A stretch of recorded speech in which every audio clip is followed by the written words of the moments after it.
What's going on, guys? In this video, I'm going to prove to you that 1 max calculators are factually wrong on all levels. I'm going to give you video evidence, I'm going to give you facts, I'm going to give you logic. It's not going to be any opinions or what makes you feel good. I'm just going to give you the facts, the raw freaking truth. So let's break this down. First of all, let's talk about the practicality of the 1 max calculator, right? What you need to understand is that pretty much all of them are wrong. Even the most accurate one, which will be the O'Connor, which will typically give you the lowest value possible, even that one is wrong by about 10 to 20 pounds. And I'll tell you why. On both extremes, when talking about high reps, it's not going to equate to your 1 max. And when talking about low reps, the same thing will occur. Let me explain a little bit further, right? When you do high reps, it's low percentage relative to your 1 max, right? And typically speaking, when you want to hit the best 1 max possible, there's a peaking process. You actually have to go through the high percentages. Now, when you're doing reps of 10 or even above 10, we're not talking a high percentage here. We're maybe talking about 65, 75%. And that in itself is not heavy enough to give you the best 1 max. It's simply not enough. Otherwise, bodybuilders would have the best 1 maxes of all time. But we've all seen it time and time again. A bodybuilder goes in, he reps it out like crazy. But then when he maxes, he sucks ass. I know tons of guys like this. They're Mr. Volume. They're volume, volume, volume. You make them do one single rep, and they can't even budget. That's because it's not the same, right? Strength, speed, strength, whatever you want to call it, is not the same as absolute strength. And the same thing will apply when talking about lower reps, being 3 to 5. 3 to 5 reps is strength endurance. It's still not a 1 max. The 1 max is the lowest possible velocity next to isometrics. It is how much strain you can put into 1 rep. It doesn't matter what you can triple. That doesn't mean a goddamn thing, especially in a meet, right? What matters is what you can actually do for 1 single rep. And that's why so many powerlifters, when talking about the peaking process, you will see them. They fail a 1 max that they thought they were able to get based off a triple, right? They can usually, like I've seen this time and time again, a guy's going to triple 500, can't even budge 535, right? This is very common. Why? Because the 3 rep max does not directly correlate to the 1 rep max. Same thing for the 5 rep max. Here's what you have to understand. The lower the reps get, the more accurate it's going to be. But even at that, it's not 100% accurate. You have to at least subtract about 10, 20 pounds off those goddamn calculators, right? And then the higher the reps are, it's pretty much wrong 100% of the time. Here's my promise, and here's my $10,000 challenge. Back squat, 315 for 20, right? Plug that into a 1 max calculator, and it's going to give you like a crazy freaking number. It's going to give you like 500 something, like really, really high, right? I want you to go in the gym and try doing that right off the bat, all right? Do this, 315 for 20 back squat. Then maybe give yourself a week, go in, do a 1 max. You're not going to be able to hit the number. I promise you, you're not going to be able to do it. I absolutely promise you, because it's not the same. High reps does not directly translate, okay? And the same thing for the low reps, strength endurance. The only way you can actually objectively know what your 1 max is by going in and doing it. So all this estimation stuff, it's only that. It's an estimation, okay? So that said, let's give you a practical example, right? Let's talk about me, because I have a few examples I'd like to share with you. My trap bar deadlift, right? The first time you saw me do a rep PR, it was 515 for 10, right? And then you ended up seeing me doing 675 and 700 trap bar deadlift, right? Now, some of you guys may be thinking, okay, the 1 max calculators were on point, because if you type that in, if you type in 515 for 10, you'll get about like 680 or so, right? So people are going to say, all right, it was definitely on point. But that's wrong.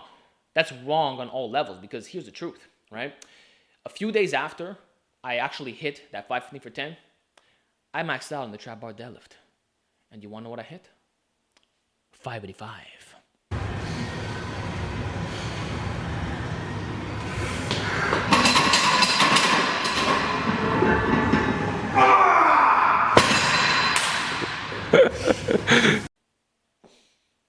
So the 1 max calculator was wrong by 100 pounds. But thank God I fucking filmed it. The proof is all there. And if you think that this is staged, well, just look at the beard, right?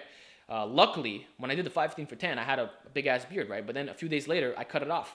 I went 1 on both sides. Well, in that video that you're seeing right now, it's the same style.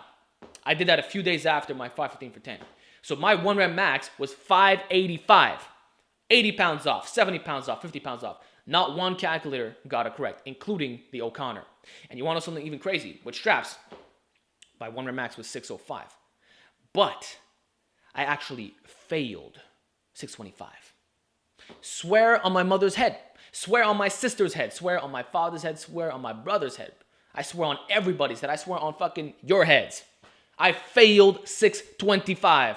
Could not budget off the ground. Could not even move it a centimeter. I failed 625.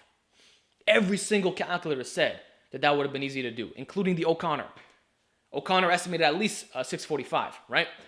I failed 625. Not one calculator got it right. They were all overestimating my numbers. That's how I know it's full of shit. And if you actually look at the time slot between my 515 for 10 and the 700, guess what? The videos are split by a month. It actually took me 7 workouts to build up to that shit. I had to peak for it, all right? I actually had to peak for a 700-pound deadlift. That's why you saw me do 675, and then 2 days later, I got 700. You think I just did 515 for 10, and then the day after 700? No, it took me a month to do it. It took me 7 workouts. So what the Wonder Max calculator could do is maybe give you an estimation as to what your peaking max might be, you know? But that's pretty much the best that it could offer. It is factually wrong on all levels. It doesn't give you precise numbers here, okay? Let me give you another example, right? My sumo deadlift. I did 500 for 9 sumo deadlift.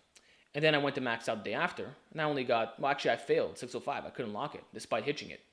But guess what? If you type in 500 for 9 in the calculators, it all estimates 650.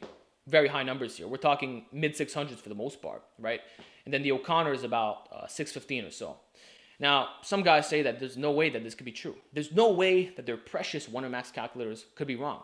And that somehow I must be lying that I did a 500 for 9. Well, you know what? Joke's on you, motherfucker. I actually did film it. I filmed it, but I didn't release it. Just like hundreds of other PRs that I do, you know? Just like last month, I did 345 double minis on the bench press. I did 315 double monsters on the bench press. These are all crazy PRs that I never released, you know? In 2016, I did 205 GM presses. I did 225 close grip bench press to the throat. Do you know how many PRs I've done on camera? Do you know how many full body workouts I've done that I never filmed? Like, you have to understand that bringing a fucking camera to the gym is a big nuisance. So is bringing a camera in general. You know, you got to ask people to film, you got to set up, you got to be in people's way. I'm not filming every goddamn set, every goddamn workout, you know, including the process that I built up for my 700-pound trap bar deadlift. So, yeah, I didn't release it, but I did have it, just like I had that 605 footage waiting for you. So everybody who said, oh, Alex, you're full of shit, fuck every single one of you, man. Honesty, integrity, honor, like all these things are very, very, very, very important to me, all right? These are probably the top values in my existence, right? I love, like, being honest is what the fuck I do. I'm one of the realest guys around, okay? So never say shit like that to me again, all right? So 500 for 9. I'm going to put the clip on the screen. You have to understand this is my first time ever doing it in 2.5 years, okay? Literally the first time doing a sumo deadlift. And I didn't post it because, number one, my friend didn't film the first rep, so it makes it look like I did 8 fucking reps. Then on the last rep, which was supposed to be the 10th, I actually failed it. I couldn't lock the damn weight out, and it looks really ugly. So I thought, okay, this is going to be a bad clip to post as a feat of strength, you know? And then finally, like, the technique wasn't on point either. Again, it was my first time ever doing it, and I know powerlifters going to come in and fucking blast my ass and shit. So definitely I'm a noob to the sumo deadlift. But there's your 500 for 9. And if you want to subtract a rep from it, you know what? Let's go with it. Let's roll with 500 for 8. Plug that into the calculators. Guess what? They're all wrong again. Every single one of them is wrong, including the O'Connor. They're all fucking wrong. All of them. Every PR is wrong. So stop relying on these goddamn Wonder Max calculators. If you want to know what your Wonder Max is, how about you peak for it for real? How about you go to the gym, right? You go through your volume phase if you have to. You go through your intensity. You go through different percentages, you know, your various sets and reps. You make your training more specific. How about you actually peak, just like powerlifters do, and then you go in and you attempt it, right? You can estimate all you want, but an estimation doesn't make something legit, okay? So that's the message of this video. Wonder Max calculators are wrong. The most accurate one that we have right now is the O'Connor, and even at that, it's off by like 20 pounds or so. So the best thing that you could use these calculators for is in reverse. If you put it in reverse, you get the exact percentage, which is a fact, and then based off that percentage, you can estimate your rep max, you know? So if you pull 700 off the floor, do 700 times 1 on the calculator, and then you could find out what you could possibly pull for 5, you know? And typically that will be on point. Typically speaking, it'll be on point. Again, it's not 100%, but it's much better than doing the reverse than just doing the standard way, because the standard way gives you estimations that are way too high. I'm telling you, all you guys that are using these calculators, it's wrong. They're all giving you numbers that are really, really high, okay? So in summary, Wonder Max calculators are not accurate, right? If you do high reps, it's wrong. If you do low reps, It's wrong. The only way you could use them is in reverse, or you use it as an estimation for a peaking cycle. And if you're peaking for it, you actually have to go through the different percentages, the sets and reps required of peaking.